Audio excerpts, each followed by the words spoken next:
আলু সরবরাহকে কেন্দ্র করে বান্দোয়ান ঝাড়খণ্ড সীমান্ত উত্তপ্ত হয়ে উঠল। শুক্রবার সকালে বান্দোয়ান সংলগ্ন আসনপানি ঝাড়খণ্ড সীমান্তে অবরুদ্ধ হয়ে থাকলো সড়কপথ।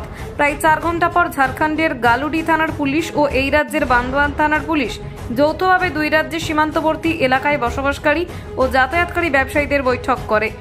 আমার নাম বিক্রম টুডু।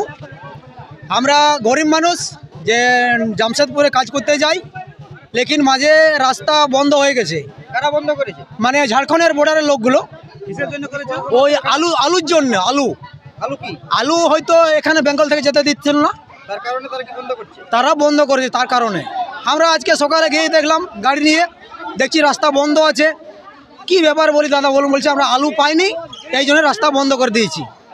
এই জন্য আমরা এটার বিচার চাই, কেন এরকম হচ্ছে এই জিনিসটা আমরা বলতে চাইছি। তাদের বুঝিয়ে আশ্বস্ত করে ঠিক করা হয় ব্যবসায়িক কারণে নয়, বাড়ির প্রয়োজনের জন্য আলু কেনা বেচা করতে পারবেন ক্রেতা বিক্রেতারা।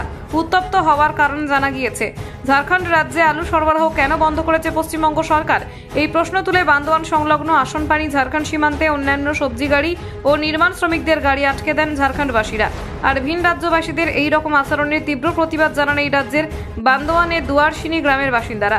আমাদের দাবি মূলত এটাই যে মমতা ব্যানার্জি বেঙ্গল সরকার, টিএমসি মুখ্যমন্ত্রী তো বিনা ইনফরমেশনে আমাদের ঝাড়খণ্ডকে আলু সাপ্লাই বন্ধ করেছে। তো কিসের জন্য বন্ধ করেছে? এলাকায় রাস্তা অবরোধ করে ঝাড়খণ্ড রাজ্যের গাড়ি আটকে দেন এই রাজ্য থেকে ঝাড়খণ্ড রাজ্যে যাতায়াতকারীরা। ঘটনায় ব্যাপক উত্তেজনা সৃষ্টি হয় আন্তঃরাজ্য সীমান্ত এলাকায়। আমাদের দাবিটা যেমন বেঙ্গলের থেকে সরবরাহ সব রাজ্যে হয় আলু, হ্যাঁ সব জিনিস চাই। আমার নাম Biren Singh, Jharkhand. Bureau report, Bengal views.